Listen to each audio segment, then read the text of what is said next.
Oke, selamat datang. Pernah nggak sih kalian ngerasa bingung banget mau mulai trading saham dari mana?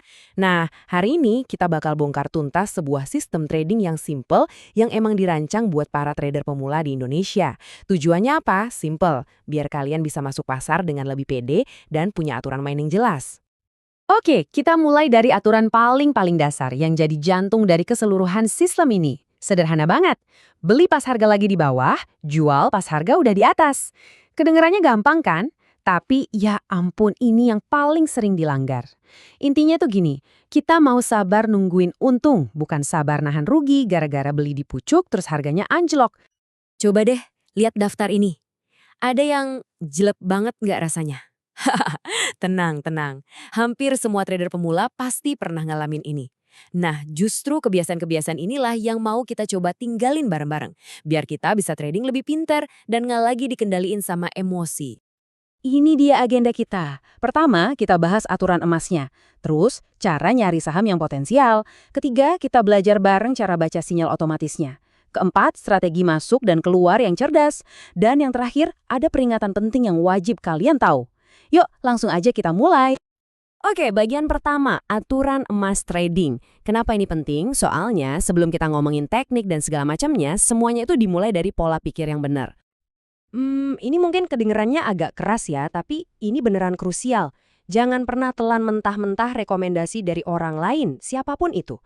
Karena pada akhirnya, yang kalian pakai kan uang kalian sendiri. Jadi, belajar nganalisa dan percaya sama keputusan sendiri itu, wah, itu kuncinya.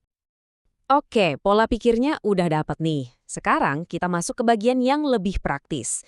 Dari ratusan saham yang ada di bursa, gimana sih cara kita nemuin mana aja yang potensial buat kita pantau? Gini, sistem ini sebenarnya menyederhanakan pencarian kita jadi cuma dua kriteria utama aja. Satu, volume perdagangannya harus tinggi. Dan dua, harganya lagi ada di area support. Yuk kita bedah satu-satu kenapa dua hal ini penting banget. Konsepnya tuh sebenarnya kayak kita lagi berburu barang diskonan. Volume tinggi itu artinya saham ini lagi populer, banyak yang lirik. Tapi kita nggak mau dong beli pas harganya lagi mahal-mahalnya. Kita tungguin sampai harganya itu ada di area diskon atau yang kita sebut area support. Jadi barang populer tapi harganya lagi murah. Nah itu dia kombinasi yang kita cari.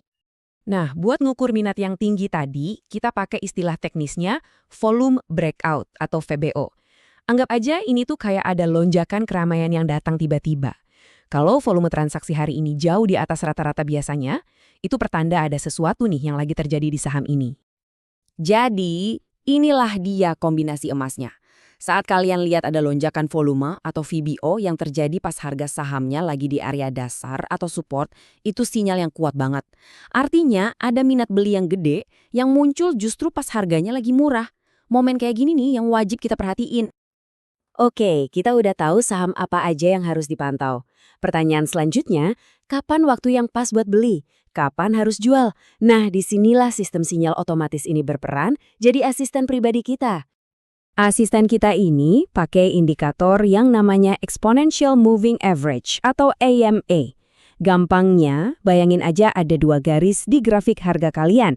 Ada satu garis cepat yaitu EMA 9 yang gerakannya lincah banget ngikutin harga terkini. Terus ada satu garis lambat EMA 26 yang lebih kalem dan nunjukin tren jangka panjangnya. Nah, sinyal beli dan jual itu muncul dari interaksi dua garis ini. Ngerti gimana cara kedua garis ini bersilangan itu kuncinya. Gini aja, Golden Cross itu lampu hijau, pertanda tren naik mau dimulai. Sebaliknya, dead cross itu lampu merah, pertanda tren turun udah di depan mata. Simpel kan? Nah, ini dia rangkuman dari semua sinyal yang dikasih sama sistem. Ada 4 sinyal utama. Cicil itu pas kita mulai beli dikit-dikit. Masuk itu konfirmasi utamanya, pas tren naik dimulai. TP atau take profit muncul pas trennya lagi kuat-kuatnya. Dan keluar itu sinyal buat kita ngamanin untung atau stop rugi pas trennya berbalik arah. Punya sinyal itu baru satu hal, tapi gimana cara kita eksekusinya tanpa panik atau serakah? Nah, di bagian ini kita bakal bahas strateginya sama manajemen risikonya. Penting banget nih. Ini adalah aturan manajemen risiko nomor 1 yang paling utama. Jangan, sekali lagi jangan pernah all in di satu harga. Kenapa? Karena nggak ada satu orang pun yang bisa nebak harga dasar atau harga puncak itu persisnya di mana. Harga saham itu kan selalu naik turun, jadi nyebar pembelian itu cara paling cerdas buat ngelola risiko. Jadi, daripada all in, kita pakai strategi piramida. Caranya gini, mulai dengan pembelian kecil dulu. Kalau ternyata harganya turun lagi, kita justru beli lebih banyak dengan harga yang lebih murah. Turun lagi, kita beli paling banyak. Tujuannya apa? Biar harga beli rata-rata kita jadi jauh lebih rendah. Soal keuntungan, kita harus realistis. Di sistem ini targetnya itu 1% bersih. Udah dipotong biaya-biaya ya. Begitu target itu kecapai, langsung amankan untungnya. Jangan serahkan nunggu lebih tinggi lagi, karena pasar itu bisa berbalik arah kapan aja. Disiplin buat ambil untung, itu kunci loh. Dan yang terakhir, sebelum kita selesai, ada beberapa peringatan super penting. Anggap sistem ini sebagai alat bantu yang canggih, tapi bukan bola kristal ajaib yang bisa nebak masa depan. Penting banget buat diingat ya, nggak ada sistem yang 100% akurat. Sinyal itu bisa aja keliru, apalagi kalau kondisi pasar secara umum lagi jelek. Makanya, sistem ini nggak menggantikan analisa dasar dan akal sehat kalian. Kalian itu tetap pilotnya, sistem ini cuma co-pilot yang ngebantuin. Nah, kalimat ini benar-benar ngerangkum semuanya dengan sempurna. Sistem bisa aja ngasih sinyal beli atau jual, tapi pada akhirnya cuma kalian yang bisa neken tombolnya. Dan yang lebih penting lagi, cuma kalian yang bisa nahan diri buat ngapa-ngapain pas emang nggak ada sinyal. Itulah yang namanya disiplin. Jadi, saat kita mengakhiri panduan ini, pertanyaan terbesarnya kembali lagi ke diri kalian masing-masing.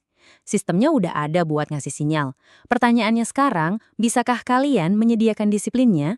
Karena pada akhirnya, jawaban dari pertanyaan itulah yang bakal nentuin hasil trading kalian.